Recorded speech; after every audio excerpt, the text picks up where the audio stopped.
Welcome to Module 5 of the Reach Parent webinar series. This module focuses on one of the greatest indicators of a strong caregiver, social support, where to find it, overcoming the obstacles that prevent it, and how to increase it. Of all the things you do for yourself as a caregiver, reaching out and allowing others to help you may be the single most important thing you do. Besides your physical health, the second most important element in dealing with stress is social support. Who are the friends you can call just to talk? Who are the good listeners? Who can help with an errand or two or come sit with your loved one from time to time? Who can you go to lunch with or take a walk with? Humans are social beings, and we begin lives as babies, the ultimate care receivers. As we grow and mature, we learn to care for ourselves and for others. Giving and receiving care is part of a healthy human experience. Despite the responsibilities you have caring for your adult child, you need to make room for your friends and let other people help you. What prevents us from maintaining our relationships after we become caregivers? Change. Your life took a very unexpected turn when your service member returned home injured. There may have been changes for everyone.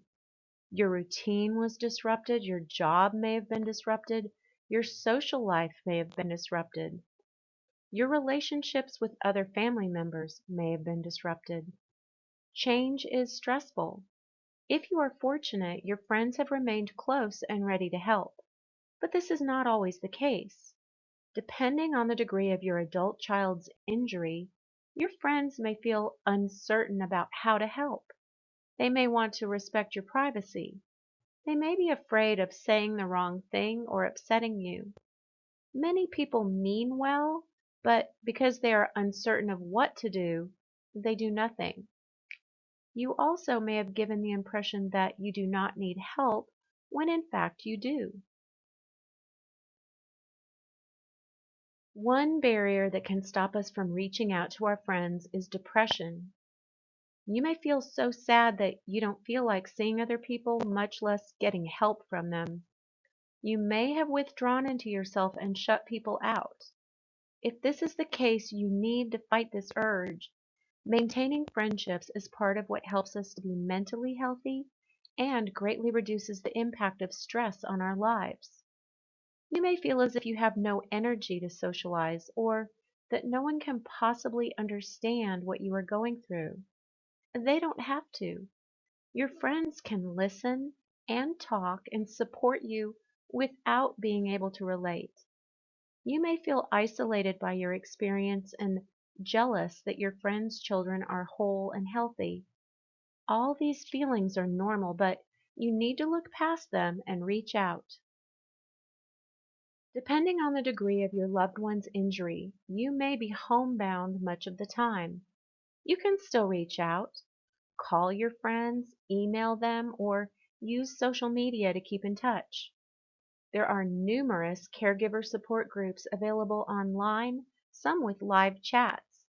If your loved one is still in the military, your family readiness group can get you in contact with one of these groups. You can also visit hiddenheroes.org and become a part of their online caregiver group.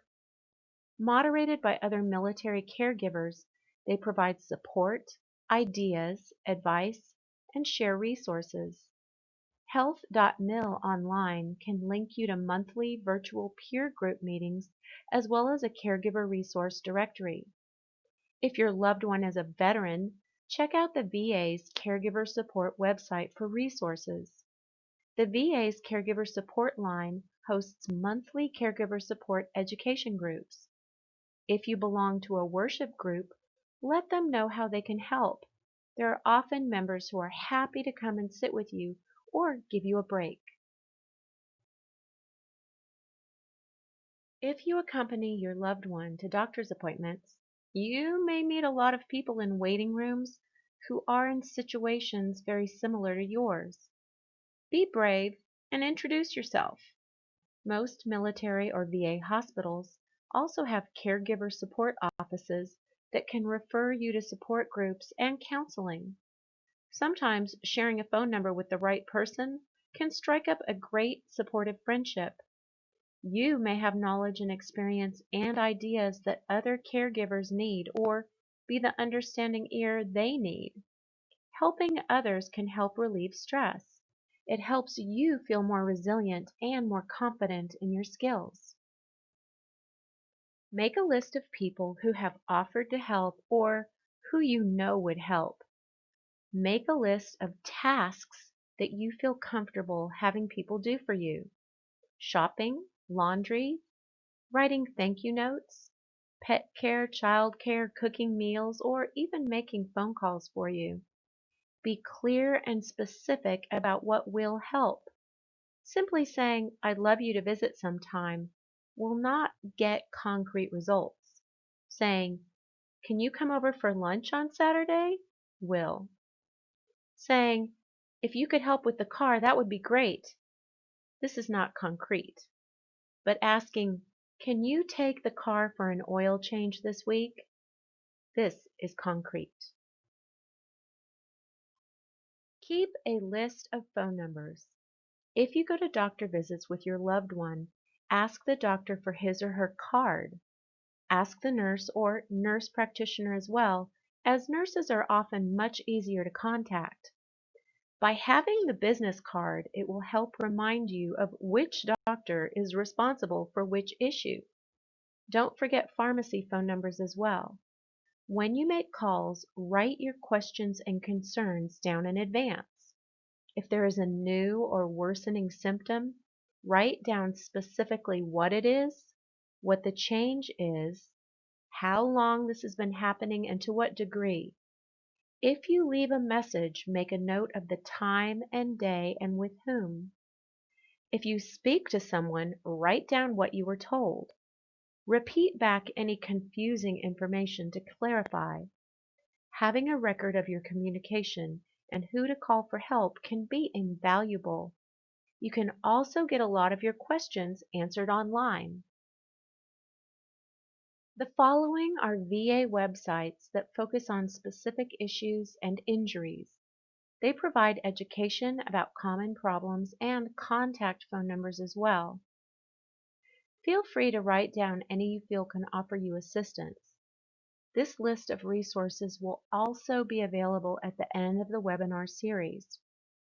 Polytrauma, rehabilitation and prosthetics, spinal cord injury, blind rehabilitation services, prosthetics and sensory aid service, recreation therapy services, caregiver support line, and caregiver support. Self-reliance is a virtue in our culture, but you are not just caring for yourself. You are caring for yourself and at least one other person, and possibly more. Not reaching out creates a situation in which stress builds and you become burdened and you may burn out. Take this quick quiz from caring.com to see how you are doing. How often do you get a good night's sleep? How often do you keep up with leisure activities that you enjoyed before caregiving? How often do you feel irritable or lose your temper with others? How often do you feel happy? How often do you find it difficult to concentrate? How often do you need a cigarette or more than 2 cups of coffee to make it through the day? How often do you lack the energy to cook, clean, and take care of everyday basics? How often do you feel hopeless about the future? How often are you able to relax without using alcohol, prescription sedatives, or other substances? How often do you feel overwhelmed by all you have to do? How often has someone criticized your caregiving or suggested you're burning out? How often do you feel that someone is looking after or caring for you? Keep in mind this self-test isn't a scientific or diagnostic measure. It's designed to help you identify a stress level. Add up your score. Each A is worth 4 points, B 3 points, C is 2 points, and D is 1 point. Add up your score and remember your total. You may pause the slide if you need to. Considering your score, if your total was between 42 and 48, you are handling the stress well. Consider being a role model for other caregivers. If the total is between 30 and 41, you need to take a few more stress reduction steps. If the total is between 18 and 29, you are stressed, burdened, and need to make changes. And if your total is between 0 and 17, you are burnt out. Let your doctor know and seek help immediately. When you are this burdened, your health, both physical and mental, are at risk. How can you manage stress better? In addition to spending time with friends, you need to spend time with yourself. What are a few things you know you can do that help you relax? How often do you work them into your day? Let's review a few ideas. You can't invite a friend over every time you feel stressed, but you can take steps to be a friend to yourself. Do you take a few minutes out each day just for you? A cup of coffee on the porch, a favorite TV show or online show? How about journaling? Write about happy times and funny things you remember. Write about the things that are upsetting you and let them go onto the paper. Have a treat, something you don't eat frequently. Chocolate ice cream? Your favorite potato chips? Indulge yourself. Just sit somewhere quiet for 10 minutes and focus on your breathing. Imagine a beautiful place that you would like to be. If you have more than 10 minutes, be a friend to yourself and try these activities. Read. Read something funny or something inspirational and happy. Watch a funny movie. Play some upbeat music or music that calms you. Take a power nap or a bubble bath. Go for a quick power walk and notice the world around you. What is different in your neighborhood? Work in the woodworking shop or get your quilt pieces out. Write a letter to a friend or family member, catching up or telling them thank you for being there. Give yourself a manicure. Make a hot beverage that smells great and find a quiet place to drink it. Whatever relaxes you, take time to do it. If you are married or have a partner, caregiving may have taken a toll on your relationship.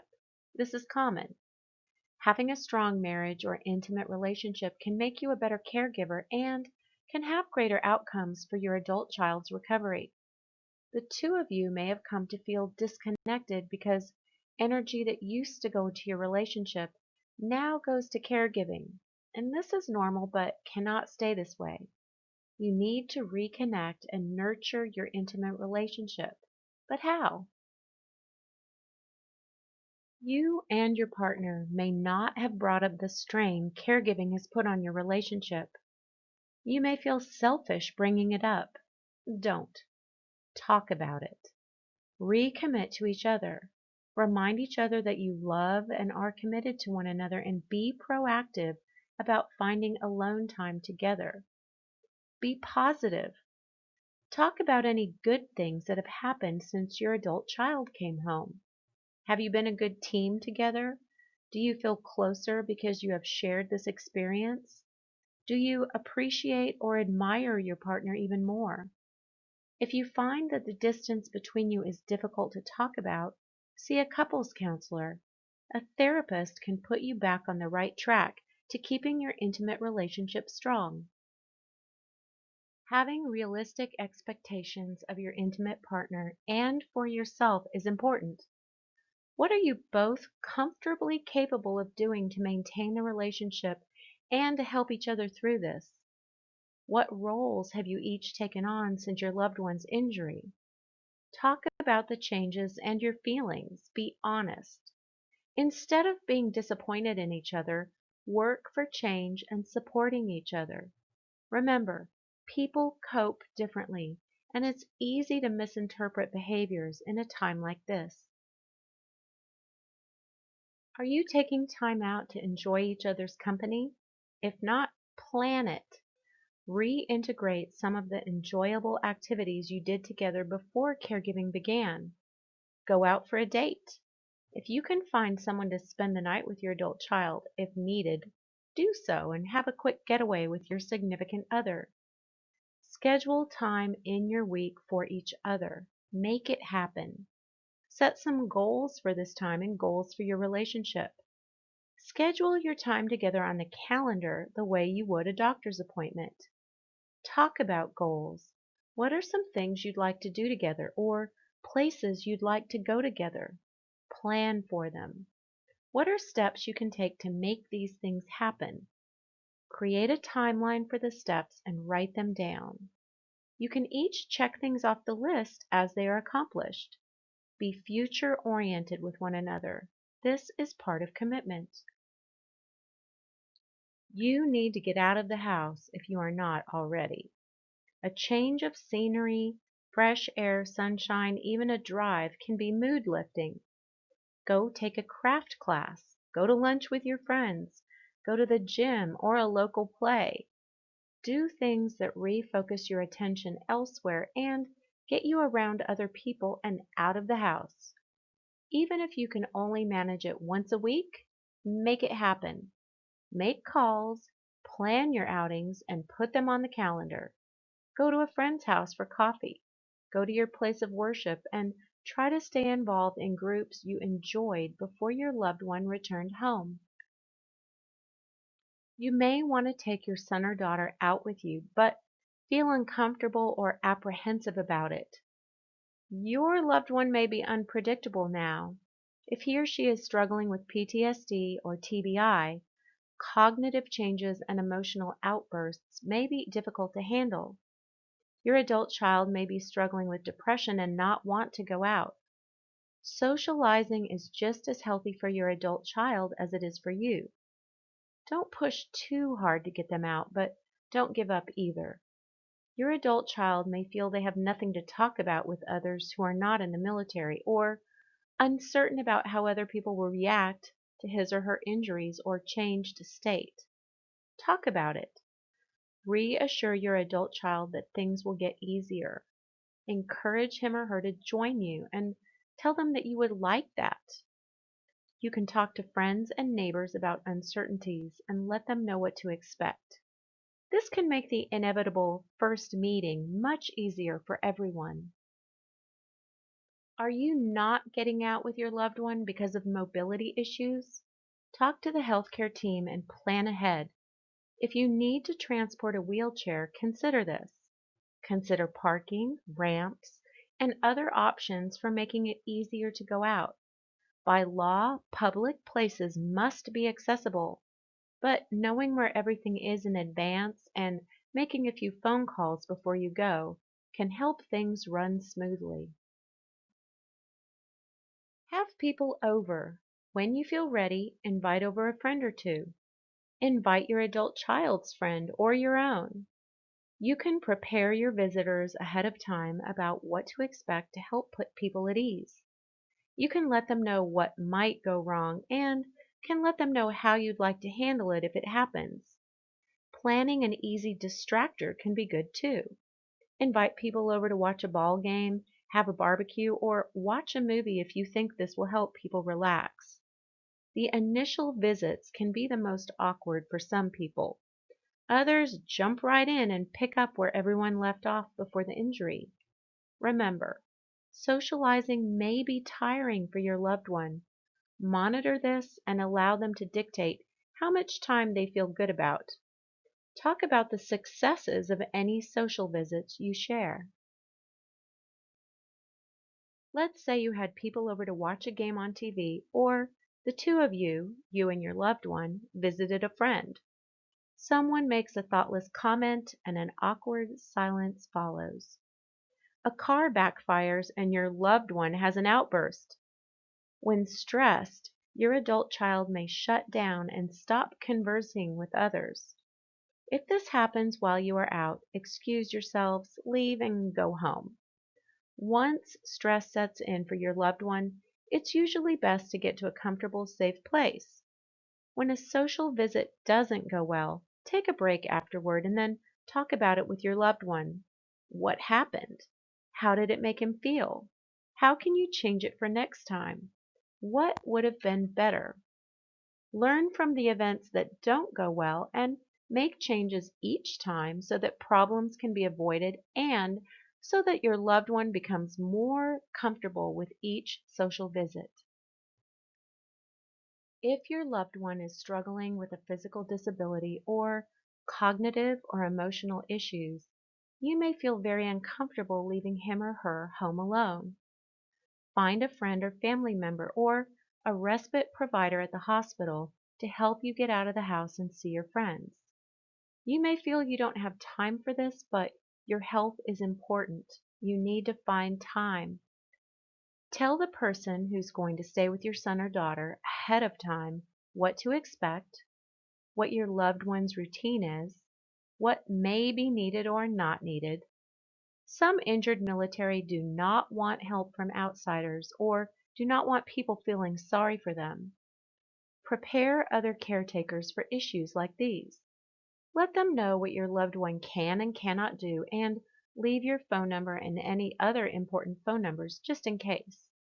Write down any special instructions or times your loved one may need medicine. The more prepared you are, the more you can relax when you get out of the house.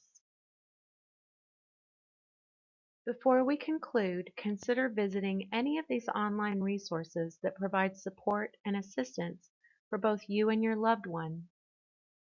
These resources will also be listed at the end of the webinar series.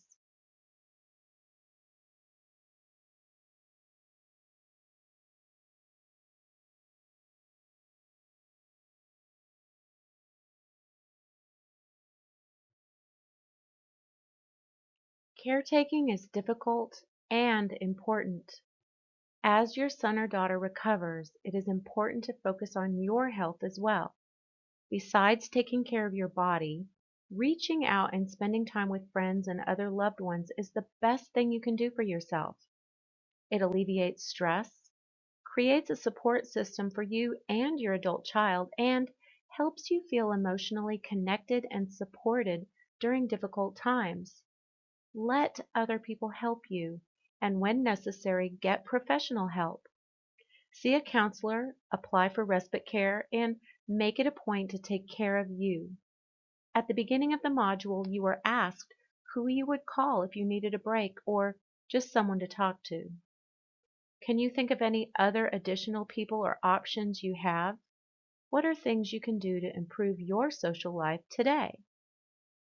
The next and last module of our series will go over some dangerous activities that you may or may not have to confront with your adult child or with someone else. It will also briefly review what was presented in our series. This concludes the module.